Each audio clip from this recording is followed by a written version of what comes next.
ledakan terjadi. Demikian, Ian. Baik, kami menunggu informasi terbaru dari Anda, Ridwan, setelah Anda sampai di lokasi terjadinya ledakan. Terima kasih jurnalis Kompas TV Ridwan Mustafa melaporkan langsung untuk Breaking News Kompas TV. Dan saudara, untuk mengetahui bagaimana kejadian ledakan saat pemusnahan amunisi tak layak yang menyebabkan 11 orang tewas, kita langsung bergabung dengan Kapendam 3, ada Kolonel Infantri Mahmudin Abdillah. Selamat pagi, Pak Mahmudin. Baik, selamat sore, Mas. Pak Mahmudin, selamat siang. Selamat siang. Baik, ya. Pak Mahmudin, bisa dijelaskan terkait dengan kronologi terjadinya ledakan pada saat pemusnahan amunisi tak layak di Garut, Jawa Barat? Baik, terima kasih atas konfirmasinya. Terkait dengan ledakan ini memang dikonfirmasi bahwa ledakan itu benar memang terjadi.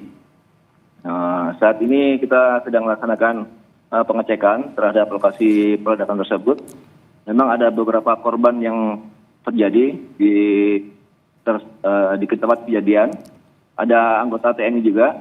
Kita belum dapat memberikan informasi siapa anggota TNI tersebut yang di dalamnya terdapat korban. Terus ada juga beberapa masyarakat yang terlibat menjadi korban. Masih kita dalami hal ini tersebut. Lanjut, Mas. Ya, artinya ada TNI dan juga ada sipil yang menjadi korban, begitu ya, Pak? Iya, betul. Berapa jumlah TNI yang menjadi korban dan berapa yang sipil yang menjadi korban, Pak? Saat ini informasinya yang kita dapat ada 2 personel TNI. Kemudian masyarakat sipil ada 9. Oke, ada 11 korban yang menjadi korban pemusnahan amunisi tak layak ini. Pak Mahmudin, bisa dijelaskan ini sebetulnya seperti apa cara untuk memusnahkan ini sehingga timbul korban bukan hanya dari pihak TNI dan juga dari sipil begitu?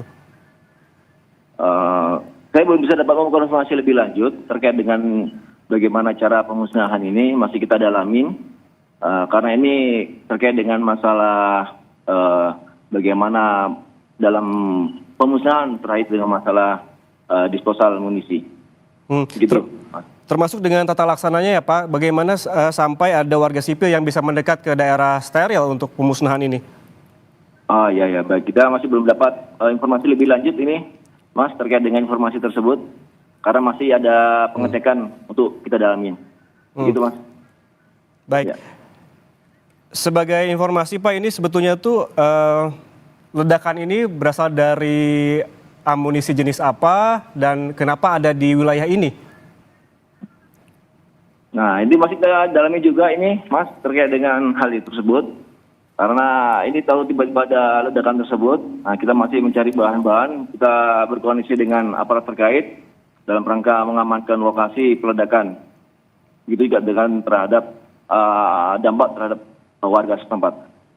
Oke, artinya apa saja upaya yang tengah dilakukan oleh TNI di lokasi saat ini, Pak? Upaya kita melokalisir tempat kejadian tersebut agar tidak berdampak jauh terhadap masyarakat. Kemudian munisi yang bisa kita amankan. Kemudian korban yang menjadi korban dari ledakan tersebut kita bawa ke rumah sakit terdekat. Gitu, Mas. Artinya di lokasi apakah masih ada amunisi yang tersisa di sana? Itu belum dapat kita konfirmasi kembali. Kita masih adakan pendalaman. Kita akan melaksanakan investigasi terhadap kejadian tersebut. Itu Mas ya. Oke, Pak. Bagaimana dengan para korban? Apakah seluruhnya sudah dievakuasi dan apakah ada korban luka? Seluruh korban saat ini kita evakuasi ke rumah sakit umum daerah di Pameng Top, Mas. Apakah ada korban luka, Pak? Kita belum dapat informasi lebih dalam. Kita masih dalami informasi hal tersebut, Mas.